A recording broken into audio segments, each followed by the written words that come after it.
Ilang abangan mukhang sobrang excited ng mga fans dito sa ilalim ng mga bituin. Oo. Ano bang meron sa ilalim ng mga bituin? I guess without spoiling anything, fans can expect the ultimate December Avenue experience. Yes. At syempre, isa-isahin natin ang December Avenue members. Unahin natin si Jello, ang pinakabata, pinakabago sa grupo. Yes, Jello? Feeling ko perfect na yan eh.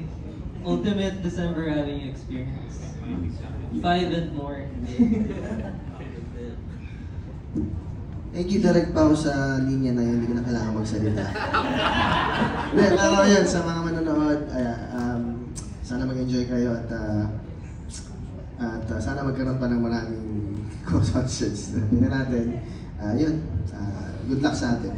Good luck sa atin. Yeah. Thank you, Don Gregorio. At syempre, eto na si, parang ako, nakaka-relate ako dito, di ba? Si Jeff.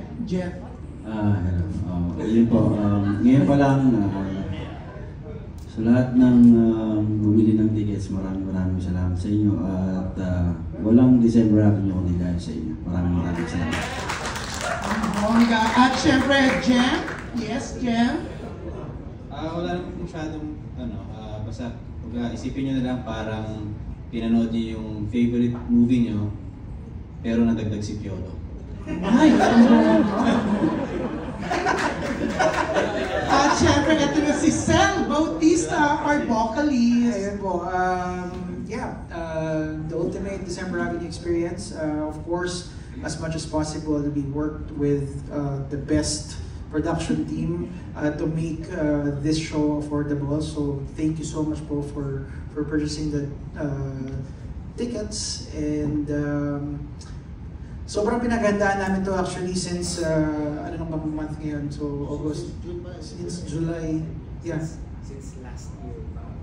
Oh, actually since last year planning, pero yung rehearsals namin is like every day. Nice namin.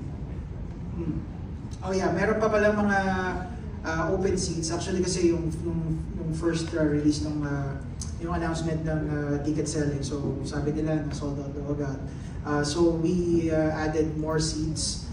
Pero I think yung mga nasa front like SVIP and VIP, yung SVIP I think wala na eh. Yung VIP meron pang konti. Tapos yung mga additional seats dun sa section na sa left and right side. Available pa naman siya online at SM Tickets.